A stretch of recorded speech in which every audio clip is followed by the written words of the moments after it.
Hello বন্ধুরা, আমাদের চ্যানেলের নতুন একটি ভিডিওতে তোমাদের স্বাগত। চলো বন্ধুরা, আজকের ভিডিওতে কি হতে চলেছে চটপট দেখে নিই। বন্ধুরা দেখতে পাচ্ছো, নীলা তো সকাল সকাল বাড়ির সমস্ত কাজকর্ম স্নান সেরে ঠাকুর মন্দিরে প্রণাম করছে। মঙ্গল করো ঠাকুর, সবাইকে ভালো রেখো। এরপর নীলা মনে মনে ভাবতে থাকলো, আজ তো আমার জন্মদিন, যাই মায়ের মন্দিরে পূজা দিয়ে আসি। আগে তো আমার মা জন্মদিনের দিন প্রত্যেক বছর পুজো দিত, এখন আর আমার জন্য কে পুজো দেবে?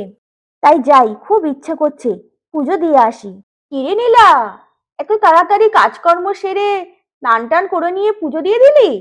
ও দিদি ভাই, ভাবছি আজকে একটু মায়ের মন্দিরে পুজো দিতে যাব। তখন গৌরী মনে মনে ভাবতে থাকলো, ও আজ তো নীলার জন্মদিন, তাই বুঝি নীলা পুজো দিতে যাবে।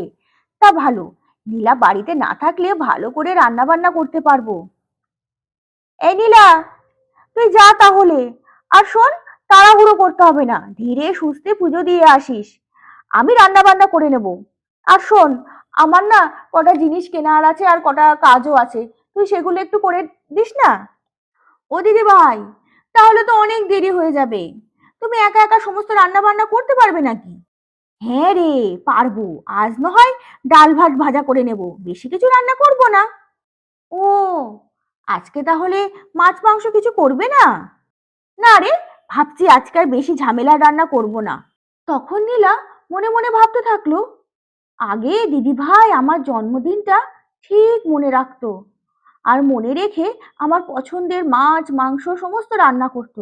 আর এখন আরে নীলু, কি ব্যাপার? সকাল সকাল রেডি হয়ে কোথায় যাচ্ছো? ভাবছি মায়ের মন্দিরে পুজো দিতে যাব। এই শোনো না, তোমার তো আজ দোকান বন্ধ, আমাকে একটু নিয়ে যাবে গো? পাগল নাকি? দোকান বন্ধটা কি হয়েছে? আমার কি আর কোনো কাজ নেই নাকি? আমি ওসব পারবো না।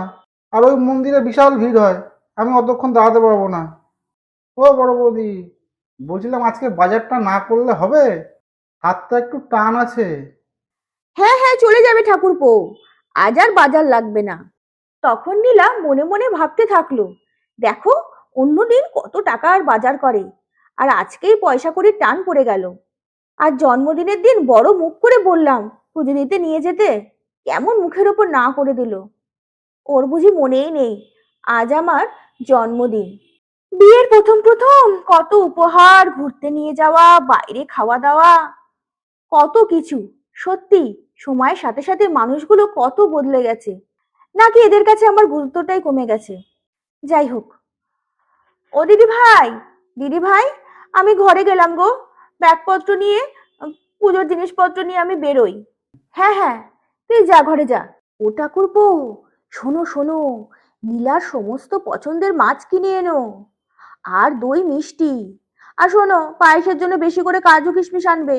জানো তো, নীলা পায়েসের মধ্যে বেশি করে কাজু কিশমিশ খেতে ভালোবাসে। বৌদি, তুমি সত্যি পারো বটে। তোমার সব কিছু মনে থাকে বলো। তা মনে থাকবে না? কতগুলো বছর কেটে গেল বলো তো, আমরা একসাথে আছি।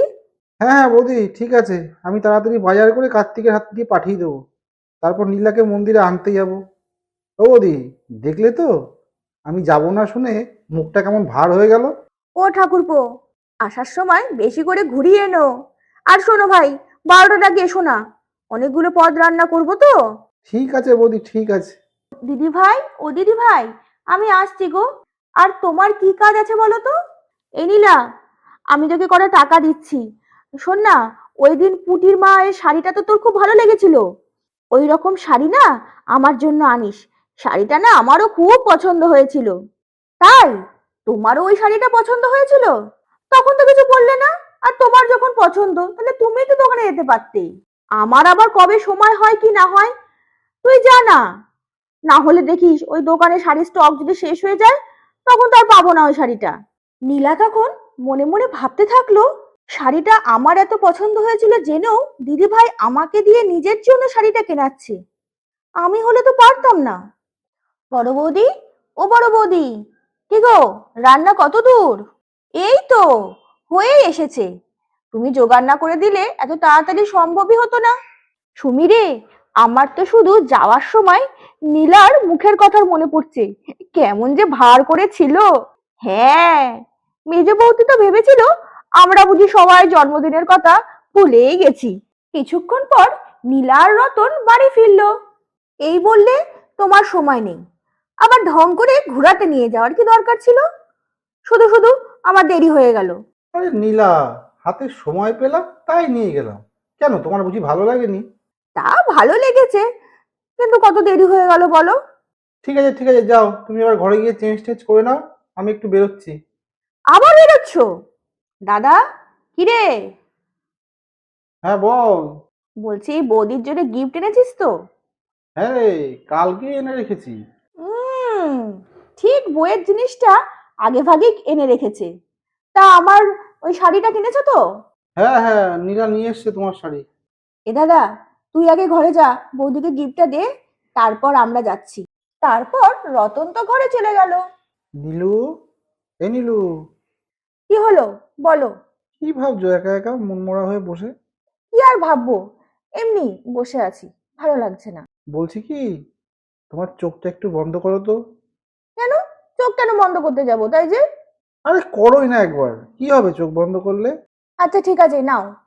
এরপর নীলা চোখ বন্ধ করতেই রতন নীলার গলায় একটা হার পরিয়ে দিয়ে বলল, হ্যাপি বার্থডে নীলু, তোমার হারটা পছন্দ হয়েছে। ও মা, তুমি আমার জন্য হার এনেছো? আমার খুব পছন্দ হয়েছে গো। এই, তোমার মনে ছিল আজ আমার জন্মদিন? ওমা, মনে থাকবে না? তাহলে তুমি যে আমাকে ঘুরতে নিয়ে গেলে, কই তখন তো আমায় কিচ্ছু বললে না। আরে এটাই তো ছিল সারপ্রাইজ। তুমি কি ভালো গো। তাও ভালো, বছরে একদিন তো আমায় ভালো বললে। বৌদি ভাই, ও বৌদি ভাই, হ্যাপি বার্থডে। এই নাও তোমার গিফট।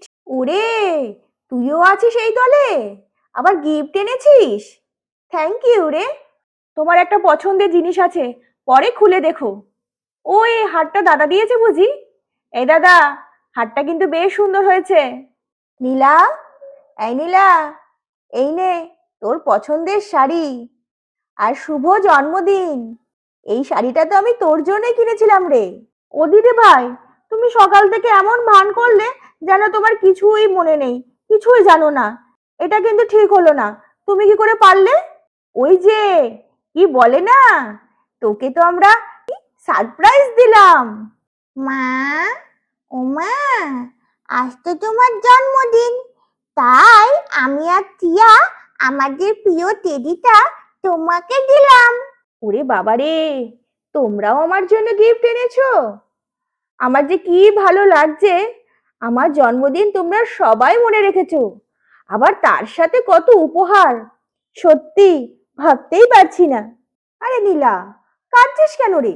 ও দিদি ভাই, আনন্দে না চোখ দিয়ে জল বেরিয়ে আসছে। ঠিক আছে ঠিক আছে, এবার বাইরে চলো, খাওয়া দাওয়ার পর্বটা সারতে হবে তো। তারপর সবাই বাইরে চলে আসলো, আর নীলা খাবারের আয়োজন দেখে বলল, এত খাবার ও দিদি ভাই কখন রান্না করলে? তুই যতক্ষণ বাড়িতে ছিলিস না তার মধ্যে রান্না করে ফেলেছি, সবাই মিলে হাতে হাতে করেছি, চটপট হয়ে গেছে। আর দেখ, ঠাকুরপো বাজার থেকে তোর যা যা পছন্দ সেই সবই কিনে নিয়ে এসেছে। তুমি তো আমার সাথে এতক্ষণ ছিলে, কই কিছু বললে না তো? আরে সব কথা কি তোমায় বলে করতে হবে নাকি? তা ঠিক আছে, তা তোমরা কি খাবে না নাকি? তোমাদের খাবার আনো, সবাই মিলে একসাথে খাবো। আজকের নিয়মটা একদম আলাদা। আর শোন, বাচ্চাদের খাওয়া হয়ে গেছে, ওদের নিয়ে চিন্তা করতে হবে না। আগে তুই খাবি, তারপরে আমরা। ঠিক আছে, কিন্তু কেমন যেন লাগছে। আরে নাও নাও, হয়েছে, তাড়াতাড়ি করো, খিদে পেয়েছে। বাবা দিদি ভাই, কত পদ রান্না করেছো, খুব সুন্দর হয়েছে খেতে।